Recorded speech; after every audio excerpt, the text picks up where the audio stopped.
In the darkness of the Middle Ages, intimacy was never private in the way we understand it today. It unfolded in rooms without doors, beneath roofs shared with animals, servants, children, and the ever-present gaze of God.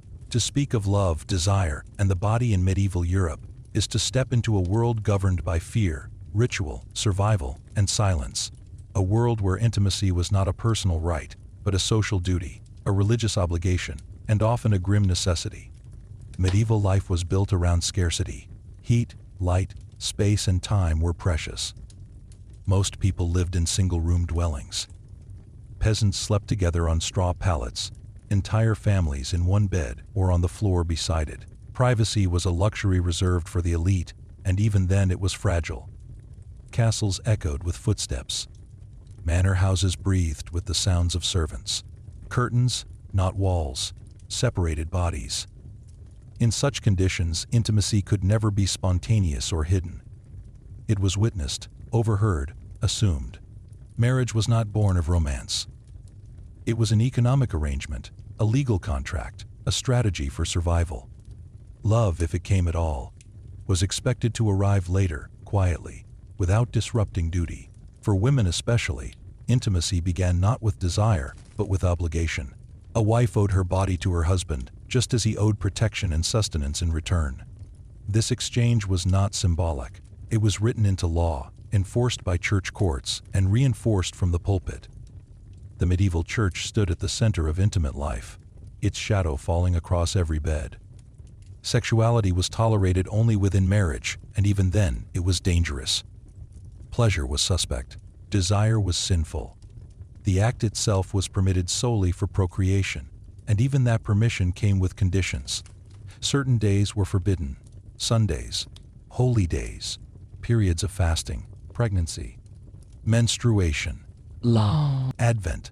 The calendar itself became an obstacle to intimacy, turning desire into a logistical challenge measured against the rhythm of prayer and penance. Confessors interrogated the faithful in intimate detail: positions, thoughts, frequency, intentions. The body was mapped as a site of constant moral failure. Manuals instructed priests on which questions to ask and which sins to record. To enjoy sex too much was dangerous. To initiate it too eagerly was shameful. To refuse it without cause was sinful. Intimacy became a narrow path, flanked by guilt on both sides. Yet people were still human. Desire did not vanish because it was condemned.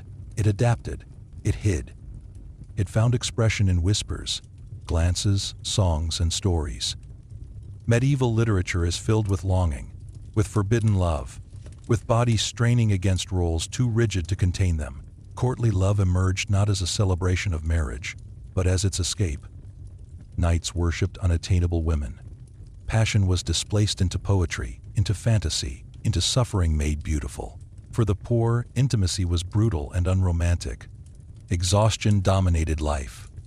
Bodies were worn down by labor, disease, and hunger. Sex happened quickly, often in darkness, often without tenderness. Children arrived relentlessly. Infant mortality was high, but fertility remained essential. A woman's value was measured by her ability to conceive and survive childbirth, a task that killed countless mothers long before their time. Fear hovered over every pregnancy. Beds became places of both creation and death. Hygiene was primitive by modern standards, but not absent. Bathing existed, though infrequently for the lower classes. Among the wealthy, bathhouses were common, and sometimes scandalous. Mixed bathing alarmed moralists, who saw in warm water and exposed skin a gateway to sin. Cleanliness and corruption seemed intertwined. The naked body was both vulnerable and dangerous, a reminder of Eden lost and temptation ever present. Contraception was known, though rarely discussed openly. Herbal remedies, charms, and folk knowledge circulated quietly among women. The Church condemned these practices as interference with divine will, yet their persistence reveals a silent resistance. Not every pregnancy was welcomed. Not every act was meant to produce life. In the shadows of official doctrine, people made choices, however limited, about their bodies. Adultery was common and harshly punished, especially for women. A man's infidelity might be tolerated or ignored. A woman's could destroy her. Public shaming, mutilation, exile, even death awaited those who crossed the line. Honor was bound to female chastity, and once lost, it could never be restored. Intimacy outside marriage was not merely a personal betrayal, but a social crime. Prostitution occupied a strange and uneasy place. Officially condemned, it was unofficially regulated. Brothels operated openly in many cities, seen as a necessary evil to protect respectable women. Prostitutes were marginalized, taxed, controlled, and despised, yet relied upon. Their bodies absorbed the excess desire that society refused to acknowledge elsewhere. They were sinners by profession, tolerated so others could remain pure. Violence haunted intimacy. Marital rape was not recognized as a crime. A husband's right to his wife's body was absolute in theory, and nearly so in practice. Consent, as a concept, barely existed. For many women, intimacy was something endured, not chosen. Pain was expected. Silence was survival. And yet, within this oppressive world, there were moments of tenderness. Letters survive that speak of longing between spouses separated by war or travel. Illuminated manuscripts depict couples holding hands, sharing glances, touching with care. These fragments remind us that medieval people were not strangers to affection. They simply lived in a system that distrusted it. Intimate life in the Middle Ages was shaped by forces larger than any individual: God, law, family, survival. The bed was never just a bed. It was an altar, a battlefield, a workplace, a grave. To lie beside another person was to participate in a network of expectations stretching from the village to heaven itself. This is where the story begins. In the shadows of candlelight, beneath the weight of doctrine and duty, medieval intimacy unfolded not as romance, but as reality. A reality harsher, quieter, and far more complex than we are often willing to imagine. The final layer of medieval intimacy reveals not acts, but consequences.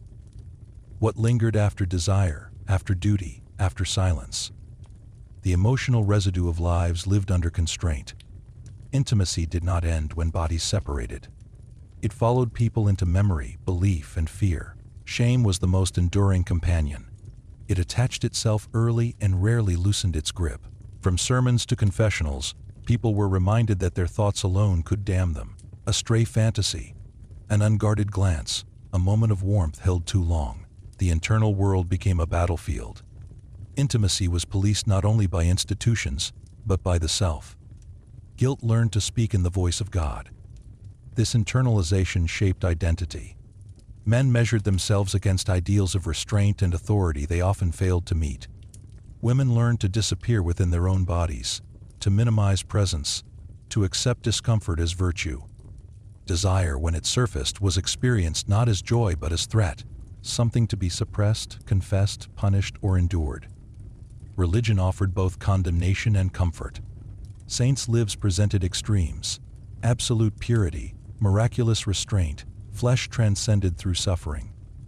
These stories set impossible standards. At the same time, prayer became a refuge for those crushed by expectation. People begged forgiveness for acts they barely understood, seeking relief from burdens imposed before they could consent to them. Art reflects this tension. Medieval imagery is filled with bodies, yet rarely celebrates them. Adam and Eve appear ashamed even before exile.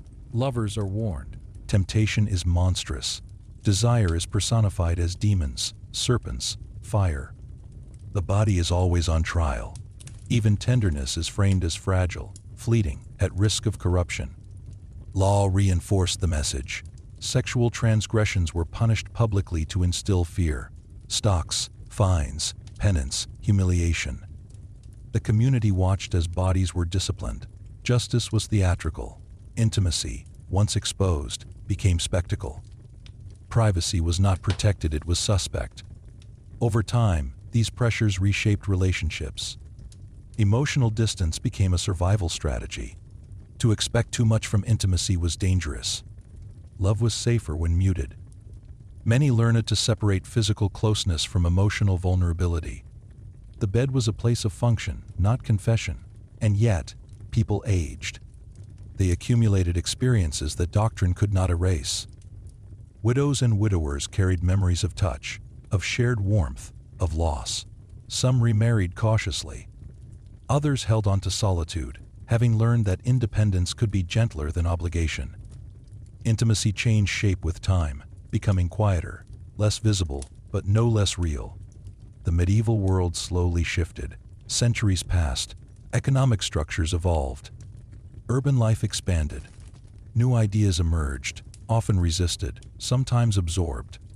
But the legacy of medieval intimacy endured. Even as rules softened, their echoes remained in attitudes towards sex, guilt, and the body that persisted long after the Middle Ages ended. To study medieval intimacy is to confront uncomfortable truths, not just about the past, but about the foundations of modern attitudes. Many fears, silences, and moral reflexes did not disappear.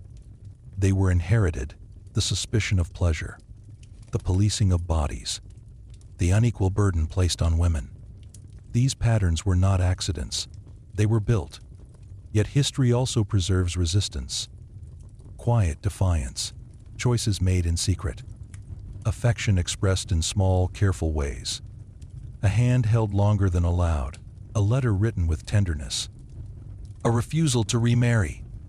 These acts mattered. They remind us that even under immense pressure, people searched for meaning beyond rules. Medieval intimacy was never simple. It cannot be reduced to repression alone. It was a complex negotiation between fear and need, faith and flesh. People lived within constraints, but they were not empty vessels. They felt longing. They suffered loss. They hoped, however cautiously, for closeness. When we imagine the Middle Ages, we often picture distance, a world alien to our own, but intimacy collapses that distance. It exposes vulnerability across time. The medieval body, anxious and constrained, is not as foreign as it seems. Its struggles echo into the present, in candlelit rooms, beneath heavy blankets, amid whispered prayers and unspoken fears. Medieval men and women reached for one another, sometimes out of duty, sometimes out of loneliness, sometimes out of love they barely had language to name. Their intimacy was shaped by forces beyond their control, but it was still theirs. Lived, felt, remembered. A quiet history written not in chronicles, but in bodies. And in listening to it now, we are reminded that the most powerful histories are often the ones that were never meant to be seen. The medieval world did not end at the edge of the marriage bed. Intimacy extended outward into customs, punishments, rumors, and fears that shaped entire communities. What happened in private was believed to affect the moral health of all. A sinful act did not remain contained between two bodies. It invited famine, plague, divine anger. Intimacy was a public concern because the soul was never considered private. From childhood, bodies were disciplined. Young girls learned silence early. Their worth was guarded, measured, and constantly threatened. Virginity was not only a personal state, but a form of family property. Fathers negotiated marriages with anxiety, knowing that a daughter's reputation could elevate or destroy a household. A single accusation, even unproven, could follow a woman for life. Desire in women was treated as something dangerous, unstable, in need of control. Female sexuality was portrayed as excessive by nature, a force that could overwhelm men and lead them into sin. The solution was containment. Boys were taught differently. Desire in men was framed as natural, even inevitable. Moral failure was acknowledged, but often excused. The burden of restraint fell unevenly. This imbalance shaped every intimate encounter. A man's urge was expected, a woman's was suspicious. In this tension, guilt took root long before any physical act occurred. The wedding night carried immense symbolic weight. It was not merely the beginning of married life, but a proof. Consummation confirmed the marriage in the eyes of both church and community. In some regions, witnesses waited nearby. In others, blood-stained sheets were displayed as evidence of virginity. The body became testimony. Failure to consummate could lead to annulment, scandal, humiliation. Anxiety surrounded the act, especially for young brides, many of whom were barely adolescents, married to older men they scarcely knew. Medical knowledge was limited and deeply flawed. Ancient theories still dominated understanding of the body. Women were believed to be colder, wetter, incomplete versions of men. Female pleasure was poorly understood and often ignored, though paradoxically some medical texts claimed it was necessary for conception. This contradiction placed women in an impossible position. They were expected to conceive without enjoying the act that made it possible. Pleasure without pregnancy was sinful. Pregnancy without pleasure was idealized. Reality, of course, was messier. Pain was normalized. Childbirth was expected to hurt. Sex was expected to hurt, especially for women. Suffering was interpreted as a consequence of original sin, a reminder of Eve's transgression. To endure pain silently was virtuous. Complaining suggested moral weakness. In this way, physical experience was moralized, and intimacy became a site of constant self-surveillance. For those outside marriage, the risks multiplied. Illegitimate children faced harsh futures. Mothers were shamed, abandoned, sometimes forced into convents or prostitution.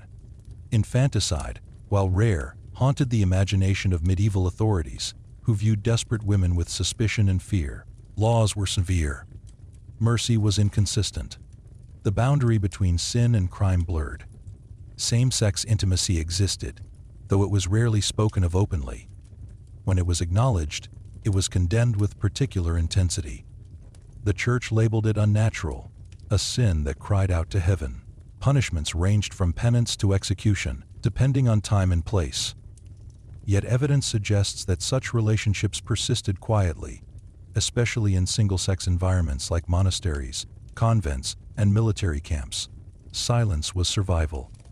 Monastic life itself was obsessed with intimacy precisely because it rejected it. Monks and nuns renounced the body, but never escaped it. Temptation haunted cloisters. Dreams, thoughts, involuntary desires were scrutinized as carefully as actions. Rules governed how close bodies could come, how long a gaze could linger, how a touch could be interpreted. The absence of sanctioned intimacy did not erase desire, it sharpened it. Language around sex was indirect, coded, euphemistic. Explicit terms were avoided in polite discourse, but everyone understood the meanings beneath the metaphors. Fields, plows, seeds, doors, locks. Intimacy was everywhere in language, even as it was officially repressed. Jokes circulated. Songs mocked authority. Carnival traditions temporarily inverted moral order, allowing bodies to express what daily life suppressed. These moments of release were tolerated because they were brief, contained, and ultimately reinforced the return to control. Disease loomed constantly. Sex was associated with illness, especially as outbreaks of plague and other epidemics swept through Europe. The body became a suspected carrier of corruption. Physical closeness was feared as much as it was desired. Prostitutes were blamed for spreading disease, though medical understanding was rudimentary. Moral judgment filled the gaps left by ignorance. Despite everything, people formed attachments. They found ways to care for one another within narrow limits. A shared bed for warmth could become a place of comfort. Long marriages, forged through hardship, sometimes grew into companionship. Intimacy, stripped of romance, could still produce familiarity, trust, and a quiet kind of love. These experiences rarely made it into official records, but they echo faintly through letters, wills, and marginal notes left behind. Aging changed intimacy as well. The elderly were often mocked for sexual desire, seen as grotesque or ridiculous. Yet they, too, sought closeness. Widowhood could bring unexpected freedom, especially for women who gained legal control over property and choices. Some remarried, others refused, guarding their independence fiercely. The end of reproductive years altered the moral calculus, reducing fear but not longing. Death was never far from the bed. Bodies failed quickly. Infections, complications, accidents. Couples slept knowing that one might not wake. Intimacy carried a sense of urgency shaped by uncertainty. To touch another person was to affirm life in a world where life was fragile. The medieval imagination saw the body as temporary, corruptible, destined for decay. Intimacy, therefore, was always overshadowed by the afterlife. Every act was weighed against eternity. Pleasure risked damnation. Restraint promised salvation. This cosmic framework infused even the smallest gestures with terrifying significance. And yet, generation after generation, people continued to seek one another. Rules shifted. Authorities changed. Fear remained, but so did desire. Intimate life in the Middle Ages was not a single experience, but a spectrum shaped by class, gender, region, and time. It was harsh, constrained, unequal. But it was also deeply human. To understand medieval intimacy is not to romanticize it, nor to dismiss it as barbaric. It is to recognize a world where bodies were never neutral, where love was suspect, where the private was inseparable from the divine. A world where intimacy carried weight far beyond the moment itself. As candlelight flickered and prayers were whispered into the dark, medieval men and women navigated their bodies with caution, hope, fear, and resilience. Their silence speaks loudly still, and it leads us deeper into a history not of grand battles or crowned kings, but of flesh, breath, and the quiet struggle to connect in a world that made connection costly.